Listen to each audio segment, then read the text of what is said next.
Hello, everyone, and welcome back to Speak English Podcast, where learning English is easy and fun. I'm Adam. Hello, Adam. Hello to everyone listening. It's wonderful to be back with you today. It is. How are you doing, Sarah? I am doing very well, thank you. I had a nice, quiet weekend. I feel very relaxed. Oh, that sounds perfect. How about you? I am great. I am very excited about our topic today. Ooh, an exciting topic. I like that. What are we talking about? Today, we are going to talk about something that makes your English sound much more natural. We are talking about phrasal verbs. Phrasal verbs. Adam, this sounds difficult. This sounds like grammar. It sounds like hard grammar, but it's not, I promise.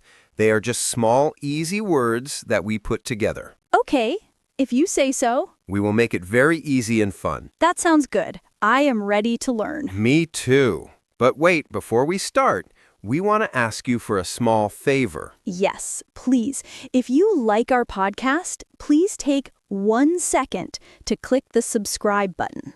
Yes, and please give this episode a like, a big thumbs up. And if you can, share it with a friend or your family. It helps our channel grow, and we really appreciate it. We do, thank you. Okay, so Sarah, phrasal verbs. Yes. Tell me, what is a phrasal verb? It's very simple. It's a verb, like look or put, and we add a small word like on, up, for, or off. Okay, a verb and a small word. Yes, and when we put them together, they have a new meaning. A new meaning. Exactly. For example, the verb look. You look with your eyes. I look at the sky. Yes, I understand. Look. But what about look for? Look for. That is different. That is when you are searching for something. Perfect. See? You already know phrasal verbs. Oh, I am looking for my keys. I say that every morning. Me too. So, look is with your eyes. Look for is to search. The small word for changes the meaning. That is easy. Okay. Let's start with look. We have look for, which means to search. I look for my phone. Yes. Now, what about look after? Look after. Is that when you take care of someone? Yes. Good job, Adam. To take care of a person, an animal, or a plant. So a mother and father look after their children. Exactly. Or, I am on vacation. Can you please look after my cat? I look after my friend's cat. Yes. So we have look for, search, and look after, take care. Very, very different. Wow, they are different. One more with look. This one is a little longer. Look forward to. Look forward to. 3 words. Yes, but it has a very happy meaning. It means you are very excited about something in the future. Oh, like I look forward to the weekend. Me too, Sarah. That is a perfect example. You are happy and excited for the weekend. I am looking forward to my birthday. Yes, it's a very positive and friendly phrase. I look forward to seeing you. I like that one. Okay, so that is look. Yes. Let's try another verb. How about put? Put, okay. I put my coffee on the table. That is the simple verb.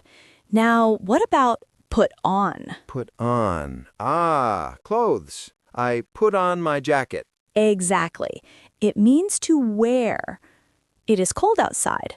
Put on your coat. Okay, put on is easy. What else? How about put away?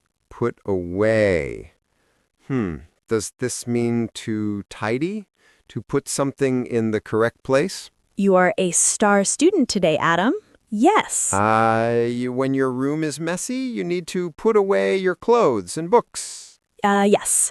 My children never put away their toys. Yes, please put away your toys. Or after I wash the dishes, I put them away in the cupboard. Yes.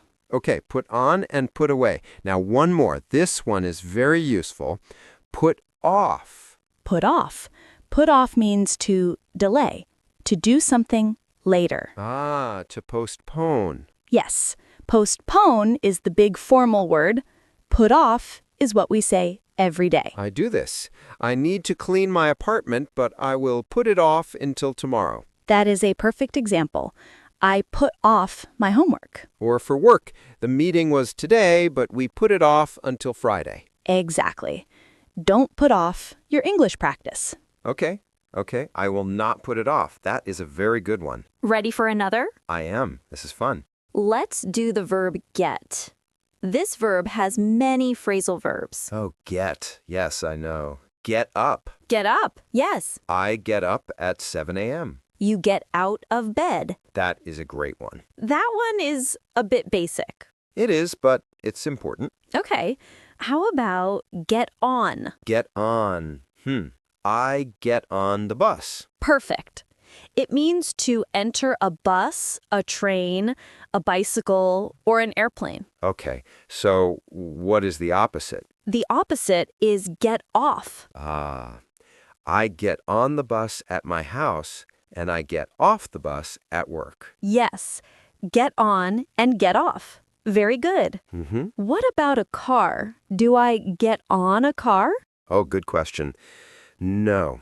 For a car, we say get in. Get in the car. Yes, and the opposite is get out of the car. Wow, okay. So get on the bus, but get in the car. That's right.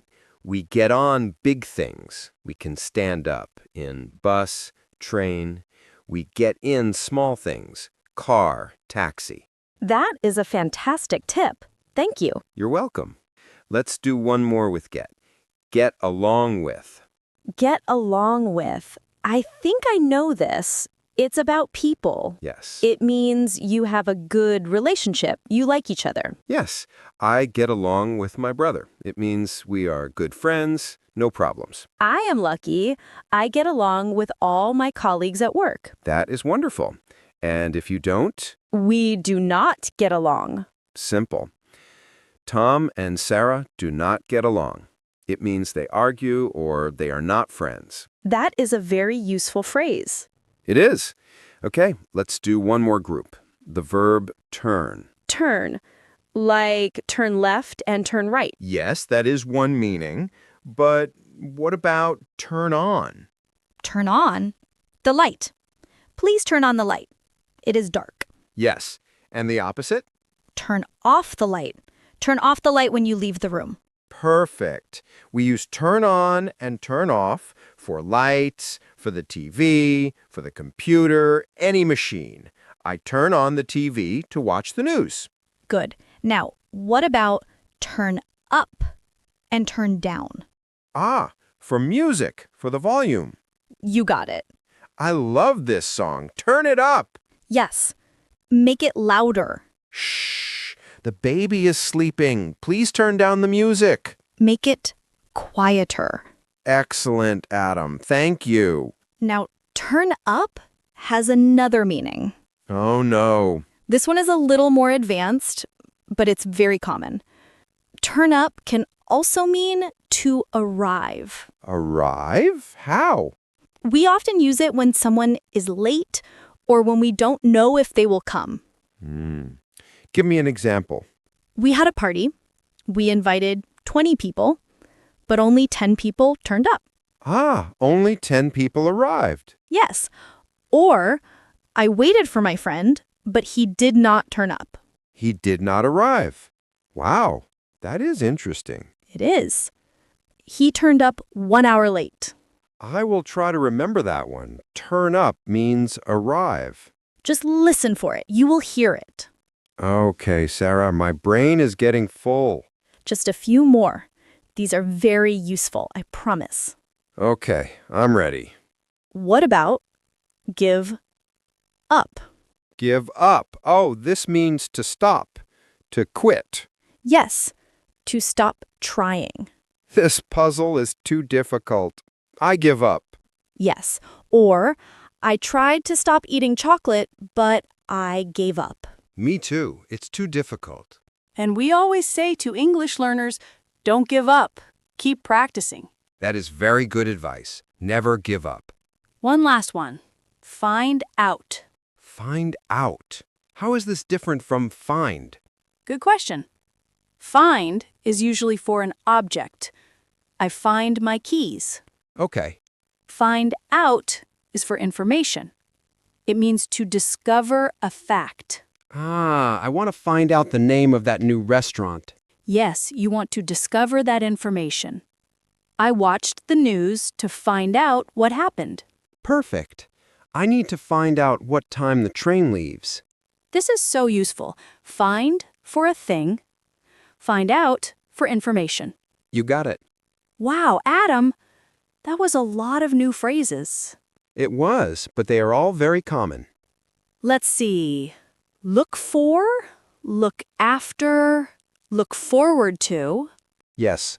put on, put away, put off. Good job.